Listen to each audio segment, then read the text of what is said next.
எடப்பாடி பழனிசாமி தன்னை ஒரு விவசாயியாக முன்னெடுத்துவதன் மூலம் எளிய மக்களின் உணர்வுகளை கவர்ந்து திமுகவின் செயல்பாடுகளோடு தன்னுடைய விவசாய பின்புலத்தை ஒப்பிட்டு பிரச்சாரம் செய்து வருகிறார். செல்லும் இடமெல்லாம் திமுகவை விமர்சிப்பதுடன் தான் ஒரு விவசாயி, இன்று விவசாயம் செய்கிறேன் என்று எடப்பாடி பழனிசாமி பேசி வருவது மிகுந்த கவனம் பெற்று வருகிறது. இதற்கு என்ன காரணம் தெரியுமா? அதாவது, தேர்தல் பிரச்சாரத்தில் திமுக ஆட்சியில் அதிமுக கொண்டு வந்த விவசாய திட்டங்கள் நிறுத்தப்பட்டதால் விவசாய வளர்ச்சி பாதிக்கப்பட்டுள்ளதாக எடப்பாடி பழனிசாமி குற்றம் சாட்டி வருகிறார். அந்த வகையில் விவசாயிகளின் கோரிக்கைகளை நிறைவேற்றாமல் அரசு அவர்களை வஞ்சிப்பதாக குறிப்பிட்ட அவர், அதிமுக மீண்டும் ஆட்சிக்கு வந்ததும் பாபநாசம், மணிமுத்தாறு அணை இணைப்பு போன்ற திட்டங்கள் செயல்படுத்தப்படும் என உறுதியளித்து வருவதுடன் கிராமப்புற வாக்குகளை தக்க வைத்துக் கொள்ளவும் டெல்டா உள்ளிட்ட விவசாய மண்டலங்களில் ஆளும் கட்சிக்கு எதிரான அதிருப்தியை தனக்கு சாதகமாக மாற்றவும் இந்த விவசாய அடையாளத்தை தொடர்ந்து பயன்படுத்தி வருகிறார் எடப்பாடி. திமுக அரசு விவசாயிகளுக்கு துரோகம் இழைப்பதாகவும் முதலமைச்சர் ஸ்டாலின் விவசாயிகளின் எதிரி என்றும் எடப்பாடி பழனிசாமி கடுமையான விமர்சனம் செய்து வருகிறார். குறிப்பாக டெல்டா மாவட்டங்களில் குறுவை சாகுபடி பாதிப்பிற்கு தமிழக அரசு உரிய நேரத்தில் தண்ணீர் பெற்று தராதே காரணம் என்று குற்றம் சாட்டினார். பயிர் காப்பீட்டு திட்டத்தை சரியாக செயல்படுத்தாததால் விவசாயிகள் பெரும் நஷ்டத்தை சந்தித்துள்ளதாகவும் அதிமுக ஆட்சியில் கொண்டு வரப்பட்ட பல்வேறு விவசாய நலத்திட்டங்களை இந்த அரசு முடக்கி வைத்துள்ளதாகவும் அவர் குறிப்பிட்டார். விவசாயிகளின் வாழ்வாதாரத்தை பாதுகாக்க இந்த அரசு தவறிவிட்டதாகவும் அழுத்தமாக கூறி வருகிறார்.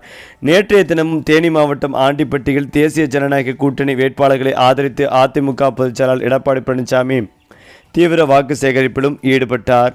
அமமுக பொதுச்செயலாளர் எடப்பாடி பழனிசாமி, டிடிவி தினகரன் இணைந்து ஒரே மேடையில் பிரச்சாரம் மேற்கொண்ட அவர் தேனி மாவட்டத்தின் முக்கிய வாழ்வாதாரமான விவசாயம் குறித்தும் உருக்கமாக பேசியிருக்கிறார்கள். அப்போது பேசிய அவர், தேனி மாவட்டம் முழுமையாக விவசாயத்தை சார்ந்த பகுதி. நானும் ஒரு விவசாயி, நானும் ஒரு விவசாய குடும்பத்தைச் சேர்ந்தவன் என்று தொடர்ந்து விவசாயம் செய்து வருகிறேன். விவசாயம் என்பது மிகவும் கடினமான தொழில். தன்னுடைய இரத்தத்தை வேர்வையாக்கி சிந்தி நாட்டு மக்களுக்கு உணவு படைப்பவன் தான் விவசாயி என்று அவர் பெருமிதத்துடன் குறிப்பிட்டார். ஆனால் எடப்பாடி பழனிசாமியின் இந்த பேச்சுதான் அரசியல் வட்டாரத்தில் விவாதத்தை ஏற்படுத்தி உள்ளது.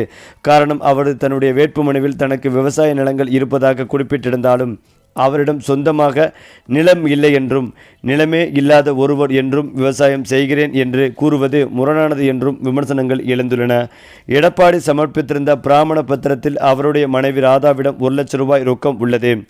பெயரிலோ அவர் மனைவி பெயரிலோ கார் உட்பட எந்த வாகனமும் இல்லை. பழனிசாமியிடம் 100 கிராம் தங்க நகை, அவர் மனைவியிடம் 720 கிராம் தங்க நகை உள்ளது. மொத்தமாக பழனிசாமிக்கு 3.25 கோடி ரூபாய் அசையும் சொத்து உள்ளது. அவர் பெயரில் அசையா சொத்துக்கள் ஏதும் இல்லை. மனைவி ராதா மற்றும் குடும்பத்தினர் பெயரில் 5.25 கோடி ரூபாய் அசையா சொத்து உள்ளது. மொத்தமாக பழனிசாமி பெயரில் 9 கோடி ரூபாய் அசையும் அசையா சொத்துக்கள் உள்ளன. கடன் 17 லட்சம் ரூபாய், 5 குற்றவியல் வழக்குகள் உள்ளன என தெரிவித்துள்ளார். தொழில் விவசாயம் என தெரிவித்துள்ள பழனிசாமிக்கு சொந்தமாக வேளாண் நிலங்கள் இல்லை என்று வேட்புமனு தாக்கலில் தெரிவித்துள்ளார். இந்த நிலையில் செல்லும் இடமெல்லாம் தான் இன்னும் விவசாயம் செய்வதாக கூறி வருவது அதிமுக தொண்டர்களிடையே குழப்பத்தை தந்து வருகிறதாம். இதைத்தான் திமுகவினர் சோசியல் மீடியாவில் கடுமையாக விமர்சனம் செய்து வருகிறார்கள். அதே போலதான் தமிழகத்தில் வருகிற ஏப்ரல் 23ஆம் தேதி சட்டப்பேரவை தேர்தல் நடைபெற உள்ள நிலையில் நாளுக்கு நாள் தேர்தல் களம் அனலாக மாறி வருகிறது. தேர்தலுக்கு இன்னும் சில நாட்களே உள்ள நிலையில் திமுக, அதிமுக, நாம் தமிழர் கட்சி, தாவேகா உள்ளிட்ட அரசியல் கட்சிகள் ஒவ்வொரு கிராமங்களுக்கும் சென்று பொதுமக்களை நேரடியாக சந்தித்து தீவிர வாக்கு சேகரிப்பில் ஈடுபட்டு வருகின்றனர். இந்த நிலையில் புரட்சி அதிமுகவின் நிறுவனரும் முதன்மை செயலாளருமான புகழேந்தி சென்னை உயர்நீதிமன்றத்தில் அவசர வழக்கை ஒன்றை தாக்கல் செய்துள்ளார். அதில் அவர் குறிப்பிட்டதாவது, தேர்தல் பிரச்சாரத்தின் போது எடப்பாடி பழனிசாமி முதலமைச்சர் மு.க. ஸ்டாலினை கொரோனா காலத்தில் போயிருப்பார் என்றும், துணை முதல்வர் உதயநிதி ஸ்டாலினை பால்டாயில் குடித்தவர் எல்லாம் பஞ்சடலாக் பேசுகிறார் என்று அப்போவே மேல் லோகத்திற்கு போயிருக்கணும், இங்கே இருந்து கொண்டு நம்ம உயிரை வாங்கி கொண்டு இருக்கு என்று பலவராக பல்வேறு அரசியல் கட்சி தலைவர்களையும் அவதூறாக பேசியுள்ளார். இது தொடர்பாக எடப்பாடி பழனிசாமி மீது தகுந்த நடவடிக்கை எடுக்க உத்தரவிட வேண்டும் என தெரிவித்துள்ளார். இதனை அவசர வழக்காக விசாரணை செய்யக்கூடி புகழேந்தி சார்பில் வழக்கறிஞர் திருமூர்த்தி முறையீடு செய்துள்ளார். அதன்படி இந்த வழக்கு விரைவில் விசாரணைக்கு வரவுள்ளது. முன்னதாக அதிமுகவின் கொள்கை பரப்பு செயலாளராகவும் கர்நாடக மாநில அதிமுக மாநில செயலாளராகவும் பதவி வகித்து வந்த புகழேந்தி அண்மையில் புரட்சி அதிமுக என்ற பெயரில் புதிய கட்சியை தொடங்கினார் என்பதும் குறிப்பிடத்தக்கது. இந்த நிலையில்தான் கடந்த 2021ஆம் ஆண்டு சட்டமன்ற தேர்தலின் போது எடப்பாடி தொகுதியில் போட்டியிட்ட அதிமுக பொதுச்செயலாளர் எடப்பாடி பழனிசாமி தன்னுடைய வேட்புமனுவில் சொத்து விவரங்களை தவறாக குறிப்பிட்டதாக புகார்கள் எழுந்து வருகிறது. இது தொடர்பாக மிலானி என்பவர் சேலம் நீதிமன்றத்தில் தொடர்ந்த வழக்கை விசாரித்த நீதிபதி இந்த புகாரின் முகாந்திரம் இருந்தால் எடப்பாடி பழனிசாமி வழக்கு பதிவு செய்து விசாரணை நடத்த சேலம் மாவட்ட குற்றப்பிரிவு போலீசாருக்கு உத்தரவிட்டிருந்தார். இந்த உத்தரவை ரத்து செய்யக்கோரி எடப்பாடி பழனிசாமி சென்னை உயர்நீதிமன்றத்தை நாடினார். ஆனால் சேலம் நீதிமன்றத்தின் உத்தரவில் தலையிட மறுத்த உயர்நீதிமன்றம் கடந்த மார்ச் 23ஆம் தேதி அவருடைய மனுவை தள்ளுபடி செய்தது.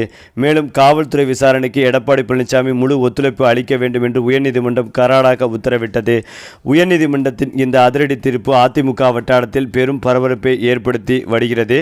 அது மட்டுமில்லாமல் சென்னை உயர்நீதிமன்றத்தின் தீர்ப்பை எதிர்த்து எடப்பாடி பழனிசாமி தரப்பில் உச்சநீதிமன்றத்தில் மேல்முறையீடும் செய்யப்பட்டது. இந்த மனு நீதிபதி விக்ரம் நாத் தலைமையிலான அமர்வு முன்பு விசாரணைக்கு வந்தபோது இந்த விவகாரம் தொடர்பாக எடப்பாடி பழனிசாமி தரப்பு 4 வார காலத்திற்குள் விரிவான விளக்கம் அளிக்க வேண்டும் என்று நீதிபதிகள் உத்தரவிட்டனர். இதனைத் தொடர்ந்துதான் வழக்கின் அடுத்த கட்ட விசாரணையை மே மாதம் 19ஆம் தேதிக்கு ஒத்திவைத்து உச்சநீதிமன்றம் ஆணையிட்டுள்ளது. அது மட்டுமில்லாமல் மீண்டும் அதிமுக ஆட்சி அமைந்தால் உங்கள் கோரிக்கைகள் அனைத்தும் விரைவில் நிறைவேற்றப்படும் என்று பல இடத்தில் வேட்பாளர்கள் குரல் கொடுத்ததால் அதிலும் மக்கள் குரல் எழுப்பப்பட்டு கடுமையான விமர்சனங்களை சந்தித்து வருகிறது அதிமுக. குறிப்பாக மக்கள் விடாப்பிடியாக கடந்த 10 ஆண்டுகளாக நீங்கள் தானே எம்எல்ஏவாக இருந்தீர்கள், அப்போதெல்லாம் ஏன் இந்த வசதிகளை செய்யவில்லை என்று அதிமுக எம்எல்ஏக்களை பார்த்து குரல் கொடுக்க தொடங்கியிருக்கிறார்கள். இதற்கு உதாரணமாக திண்டுக்கல் சீனிவாசனை பார்த்து நாங்கள் இப்போது எதிர்க்கட்சி, ஆளும் கட்சியிடம் போய் கேளுங்கள் என்று பதிலளித்துள்ளார். உடனே மக்கள் நீங்கள் தானே எங்கள் பகுதி எம்எல்ஏ, உங்களிடம் கேட்காமல் யாரிடம் கேட்பது என்று மிரட்டியிருக்கிறார்கள். மக்களின் தொடர் கேள்விகளால் திணறிய திண்டுக்கல் சீனிவாசன் பிரச்சாரத்தை அவசரமாக முடித்துக்கொண்டு அங்கிருந்து விரைந்து சென்றுள்ளார். இந்த சம்பவம் திண்டுக்கல் தொகுதியில் பெரும் பேச்சாக மாறி வருகிறது. தேர்தல் நெருங்கும் வேளையில் மக்களின் அடிப்படை பிரச்சனைகளை எதிர்கொள்ளும் போது ஏற்பட்ட இந்த சங்கடமான சம்பவம் அதிமுகவிற்கு சற்று பின்னடைவை ஏற்படுத்தும் என்று அரசியல் விமர்சகர்கள் கருத்துக்களை தெரிவித்து வருகிறார்கள். குறிப்பாக தமிழக சட்டமன்ற தேர்தலுக்கு சரியாக 1 வாரம் மட்டுமே உள்ள நிலையில் திண்டுக்கல் தொகுதி அதிமுக வேட்பாளரும் முன்னாள் அமைச்சருமான திண்டுக்கல் சீனிவாசனுக்கு மிகப்பெரிய பின்னடைவு ஏற்பட்டுள்ளது. உறுதியாக அவர் அந்த தொகுதியில் தோல்வியடைவார் என்று பொதுமக்களே தெரிவித்தும் வருகிறார்கள். மேலும் இந்த நிலையில்தான் எடப்பாடி பழனிசாமிக்கு ஒரு பக்கம் பாஜக தொல்லையும், இன்னொரு பக்கம் அதிமுகவில் உள்ள வேட்பாளர்கள், பழைய எம்எல்ஏக்கள், கட்சி நிர்வாகிகளும் எடப்பாடிக்கு மிகப்பெரிய நெருக்கடி கொடுத்து வருவதால் தற்போது அவர்கள் மீது வழக்கும் உள்ளதால் கடும் நெருக்கடியை சந்தித்த எடப்பாடி அவர்கள் இந்த தேர்தலே வேண்டாம் என்று, இந்த தேர்தலில் போட்டியிடப் போவதில்லை என்றும் முடிவில் இருப்பதாகவும், விரைவில் அவர் வாபஸ் வாங்க முடிவெடுத்துள்ளதாகவும் தற்போது தகவல்கள் வெளிவந்து கொண்டிருக்கிறது. மேலும் இது குறித்து எடப்பாடி அவர்களே அதிகாரப்பூர்வமாக அறிவிப்பார். வாபஸ் வாங்குவது குறித்த தகவல் ஒட்டுமொத்த அதிமுகவிற்கும் பேரதிர்ச்சிகளை கொடுத்து வருகிறது. மேலும் இது குறித்த அதிகாரப்பூர்வ தகவல் விரைவில் வெளிவரும் என்றும் எதிர்பார்க்கப்பட்டு வருகிறது. சரி, இப்போ நீங்க சொல்லுங்க, இந்த தேர்தலில் எடப்பாடி போட்டியிடுவாரா, வாபஸ் வாங்குவாரா? இதை பற்றிய உங்களுடைய கருத்துக்களையும் உங்கள் கமெண்ட்டில் சொல்லுங்கள்.